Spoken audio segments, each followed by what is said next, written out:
Welcome. My name is Nicola Defendi Joe, and if you don't know me, I run ads for real estate agents. I help them build up client acquisition systems on the listing side. So I also run, it's called SMMA. So it's a social media marketing agency. If you're an SMMA owner or if you're a realtor, stick around because what I'm going to reveal to you today is something that I'm sure causes a lot of frustration within you running your ads and you getting leads and you increasing the conversion rate of these leads. So what I want to talk about today is, and I like to tell it in a little bit of a story. So, when I first started creating my business and implementing systems and processes in place, there was a lot I didn't know.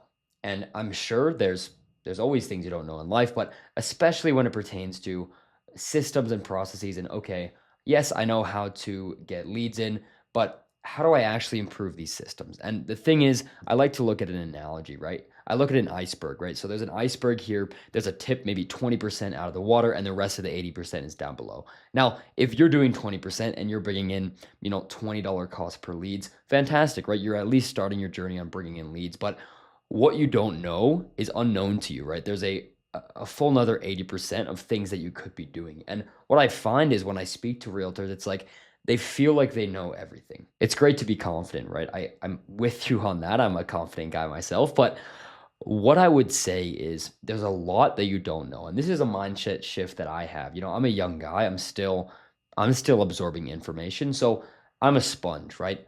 I listen and I have an open mind. And a lot of people, I reach out to them on their page and they say, Nico, what the hell are you talking about? You don't even know what you're saying. Like, I don't even want to engage with you. And yet they have a system in place that's honestly subpar. So it's a big, I guess, ego thing. And I'm not really sure what it is, to be honest. But the point of my story is there's a lot that you don't know.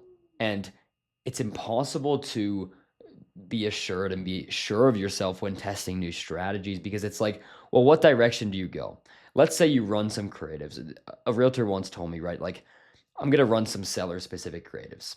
And they did. And it worked well somewhat, but they said, the cost per lead was too high. I was spending too much money. It wasn't profitable for me. And I said, so then they said, it doesn't work out. You can't run those in my market. And I thought, I'm just chuckling to myself over here, right? Like you totally can. It's a matter of testing, it's a matter of knowing what to do next because the generic strategies online, sure, they work in some markets, but there's some markets that are competitive, right? Like it's hard to know what to do. And without the assurance of someone who has that experience, it's very difficult, especially emotionally and mentally, to be like, I'm going to keep throwing money at something that may or may not work. And I don't know what to do if, let's say I spend 500 bucks in this on ads and it doesn't work. I don't even know what to do next. So that 500 bucks wasn't even useful in testing. So the point I'm trying to make is, you need to be open minded. And I'm going to show you a strategy here that's going to highlight this exactly where I went into someone's ads. They said seller specific ads can't work in this market. And yes, it started off slow, but with the correct changes, I was able to go in and transform their cost per lead. And now they're getting high quality sellers through the door that they're able to speak with each and every day. So let me jump over to my computer here and I'm going to walk you through the media buying process that I did. So that means what I did to the ads. I'm not going to run you through the back end systems. We can do that in another video. So cool. This is actually a team that we work with. I'm not going to say the name, but they're out in Denver, and it's super funny. They were like, "Yeah, I don't think seller specific leads are going to work at our area."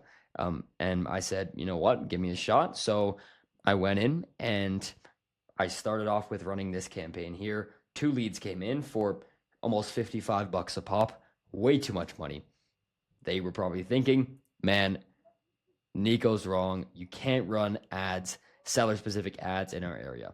But, me having a full plan and a full phase, phase one, phase two, phase three, phase four. If one thing doesn't work, we move on to the next. And I have, if you want to click the link down below, I have to book a call. I can give you this phase chart for free if you'd like. But pretty much we ran this first campaign for around 100 bucks, got some good data. And I thought, it's not working. So we went into phase two. Now, phase two, ignore all of these ads that I just selected. Ignore these. These are version two. We only added these recently, but just look at these three here. So this one that's on, and then these two that are off, creative 1, 2, and 3. Now, out of these, there was 2 winning ad sets, or winning ads, excuse me. Creative 3 had no results. Whereas creative 8 had around a $13 lead cost, as you can see right here. And then creative 2 had a almost $30 lead cost and only got in 5 leads, as you can see right here. So obviously there's a clear winner. Creative 1 was the clear winner. That's the 6th creative that we test. So if you're only testing one creative or you're only testing a few, just know that you're one change away from potentially having a winning creative. It matters that much. And you know what else matters? And the reason I wanted to show this entire process is after I found the winning creative, I turned off the losing ad sets, so creative 3 and creative 2. And then I came up and I made variations. So I just zoomed in here. But I made variations. So zoom out a little bit. So now I have creative 1 that got 8 leads. And then I made 3 versions of a very similar ad. And even changing the color, even changing the background makes a huge difference, as I'll show you right now.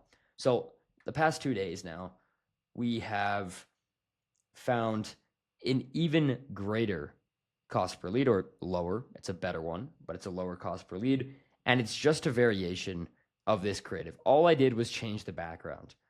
And all that can do is, I mean, this is around 1/3 of the original price. So the reason I show this is this team came from, okay, you know, seller specific ads don't work, to now we're getting around it's going to average out eventually maybe a $5 lead cost. And that means new potential sellers coming in for every $5 that come into our system. They're nurtured, and it's pretty much doing work for you for free, right? Like, and what I mean by free is there's no time aspect.